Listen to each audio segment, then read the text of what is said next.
তুমি কে আমি কে রাজাকার রাজাকার, পরের দুটি লাইন কিন্তু আর বলে না। কোথাও ছিল না বঙ্গবন্ধু ফ্যাসিবাদ, আপনি বঙ্গবন্ধুর বাংলায় বৈষম্যের ঠাঁই নাই, এই স্লোগান দিয়েছে নাহিদ ইসলাম। আমরা সার্জিজ আলমের কণ্ঠে বঙ্গবন্ধুর মহিমা শুনেছি। পাকিস্তানি যে জান্ত পশুরা এখানে ঝাঁপিয়ে পড়েছিল, জাতের সহযোগী ছিল রাজাকার, আল বদর, আল শামস। ৭২-এর সংবিধানের মূলনীতিকে কি কারণে তারা পরিবর্তন করে ফেলতে চায়? এ ধরনের একটি নীতিগত সিদ্ধান্তে কেন এলো তারা, বা বারবার এ ধরনের বক্তব্য কি কারণে দেয়? না, আপনার আসলে এই কথার প্রেক্ষিতে কি ধরনের মন্তব্য রয়েছে, বিষয়টাকে আপনি কিভাবে দেখছেন? মানে ৭২-এর সংবিধানকে পরিবর্তন করে ফেললেই কি সব সমস্যার সমাধান হয়ে যাবে? দেখুন, আসলে এই যে আমরা এত অনবরত কথা বলছি, রাজনৈতিক বিভিন্ন বিষয় নিয়ে তর্ক করছি, মূল সমস্যাগুলো কিন্তু আসলে অনেক বেশি না। সমস্যার গোড়াটাই হচ্ছে এই ৭২-এর সংবিধান এবং মুক্তিযুদ্ধ। এই প্রসঙ্গটিকে আনা হলো কখন? এই যে ২৪-এর গণ অভ্যুত্থান যখন হলো, তখন কি এই ছাত্ররা সংবিধান নিয়ে কথা বলেছে? বা সব শ্রেণী পেশার মানুষই তো আওয়ামী লীগের স্বৈরাচারের বিরুদ্ধে ছিল, তারা কি মুক্তিযুদ্ধ নিয়ে কোনো প্রশ্ন করেছে? বরং ২ আগস্ট, ৩ আগস্ট, ৪ আগস্ট আমরা গান শুনেছি, জন্ম আমার ধন্য হলো, মুক্তিরও মন দিল সোপানো তলে। আমরা যে ১৬ই তারিখে, যেটা শাহরিয়ার ভাই বললেন যে রোকেয়া হলের ছাত্রীরা মিছিল করেছে, তুমি কে আমি কে রাজাকার রাজাকার, পরের দুটি লাইন কিন্তু আর বলে না।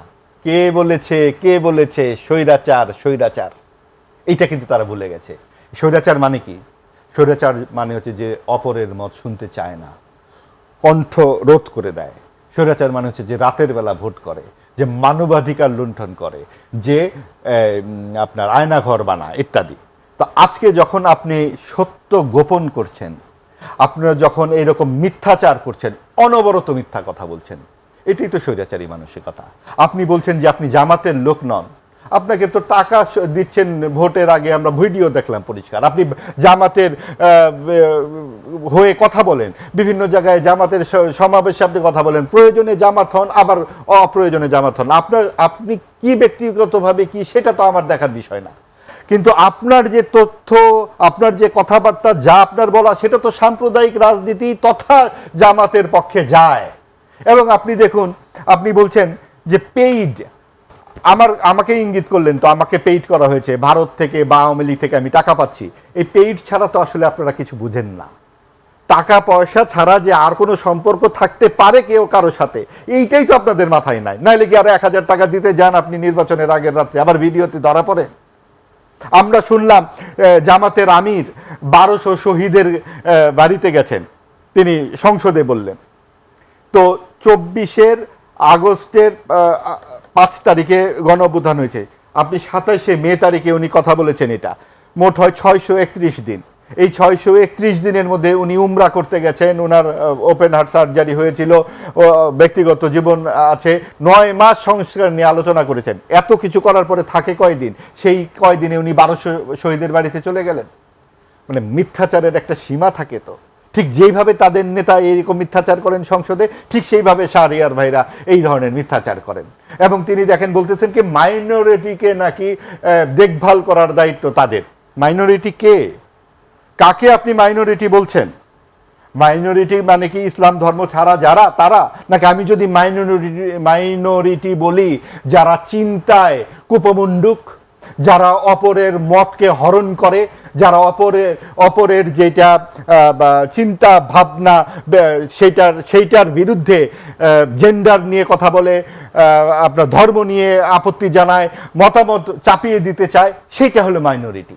এবং সেই মাইনরিটি মানে আপনারা, যারা সবসময় ধর্মভিত্তিক রাজনীতি করতে চান। এবং আপনারা বলছেন যে আমরা কোথায় ধর্মনিরপেক্ষতা পেলাম? আমরা ধর্মনিরপেক্ষতা পেলাম এই বাংলাদেশের জল হাওয়া থেকে। কারণ এই দেশটির নাম বাংলাদেশ, বাংলা স্থান নয়। এই দেশের গান হচ্ছে আমার সোনার বাংলা আমি তোমায় ভালোবাসি।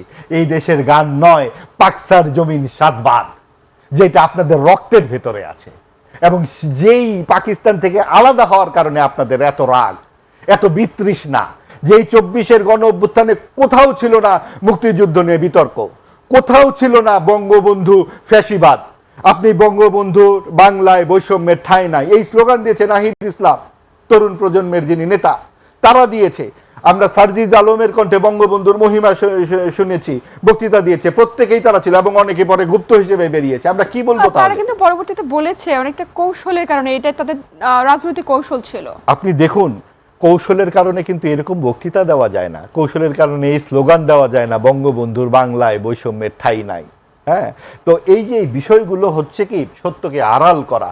বাংলাদেশ একটা স্বাধীন সার্বভৌম রাষ্ট্র। 1971 সালের 16ই ডিসেম্বরে আমরা পাকিস্তানি যে জান্ত পশুরা এখানে ঝাঁপিয়ে পড়েছিল, যাদের সহযোগী ছিল রাজাকার, আল বদর, আল শামস, এবং যাদের আত্মসমর্পণের দলিলে লেখা আছে যে পাকিস্তানি এই আর্ম ফোর্সের পাশাপাশি, নেভির পাশাপাশি সিভিল আর্ম ফোর্স এখানে আত্মসমর্পণ করে।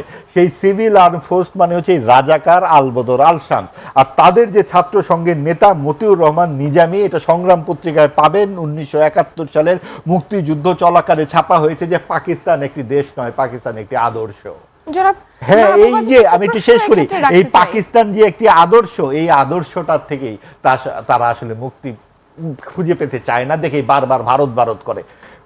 উনি বললেন যে আপনারা ভালো করে কোরআন পড়ে দেখুন, আপনি ভারতীয় আধিপত্যবাদ খুঁজতে পারেন। এটা নাউজুবিল্লাহ, এটা ধর্মবিরোধী হয়ে গেল। কোরআনে কোথায় লেখা আছে ভারতের বিরুদ্ধে কথা বলতে হবে? আপনি চিন্তা করুন, ওনারা কোরআনেও ভারত খুঁজে পান। তার মানে আমাদের যে বিশ্বাস, আমাদের যে লোকাচার, আমরা ছোটবেলার থেকে যে পরম্পরায় বড় হয়েছি, ওখানেও তারা এই সমস্ত মিথ্যাচার, মুনাফিকি ঢুকিয়ে দিচ্ছে। আমরা প্রতিবেশী কেন, কারোর সাথেই আমরা যুদ্ধ করতে চাই না, আমরা কারো চোখে আমরা পদানত হতে চাই না, এবং চোখে চোখ রেখে কথা বলতে চাই। সেটা ভারতের সাথে যেমন, ওই পাকিস্তানের সাথেও তেমন। তারা আবার পাকিস্তান শব্দটি মুখে উচ্চারণ করতে চায় না। তারা এই অন্তর্বর্তীকালীন সরকারের আমলে তাদের মুখ ছিল পাকিস্তান অভিমুখী, এবং সেই জায়গা থেকেই বাংলাদেশের মানুষ ভোট দিয়ে রায় দিয়ে দিয়েছে।